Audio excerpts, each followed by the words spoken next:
Hello everyone! Welcome back here to my channel at Adele23. For today's video, magluluto tayo ng sugarcane with carrot sweet soup. So, ang unang gagawin natin, syempre, hugasan muna natin ang lahat ng ating sangkap. At kung bago ka pa lang sa aking channel, please like, comment, subscribe, at pakishare na rin sa iyong KKK or kabayan, kapamilya, at kaibigan. Keep watching guys, and I hope you learn something new from my YouTube channel.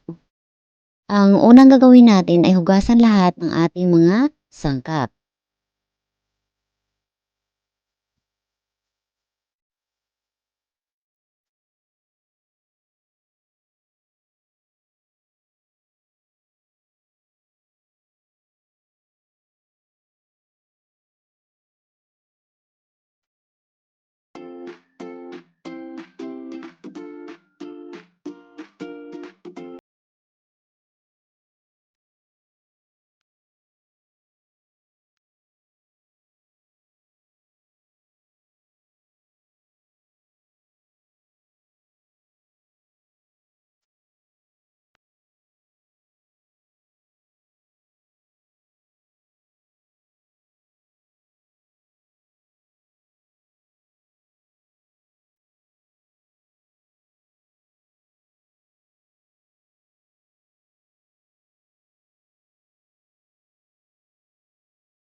Anyway, ang ating masangkap ay ang carrots. Meron din tayong bamboo roots.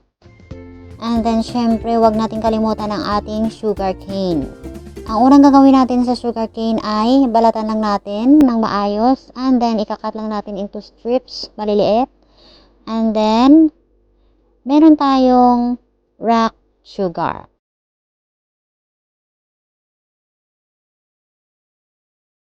Let's get started guys sa ating pagluluto. So, unang gagawin natin ay magpakulo tayo ng ating tubig, 1.5 liters.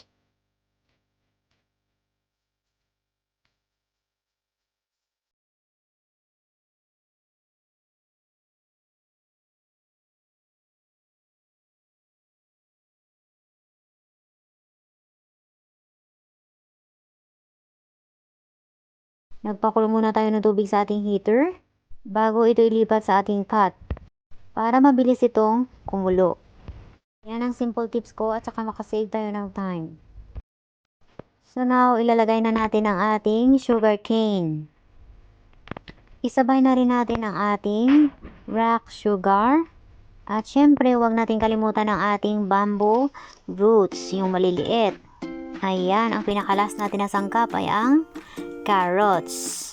Simply, you can boil this for about 1.5 hours or 2 hours and you can serve either hot or cold. Anyway, kung bago ka pa lang sa aking channel, please don't forget to like, comments, and subscribe. At pakiclick na rin ng notification bell para updated ka sa lahat ng aking mga upcoming videos. Thank you so much guys for watching. God bless everyone and don't forget to smile always. Bye!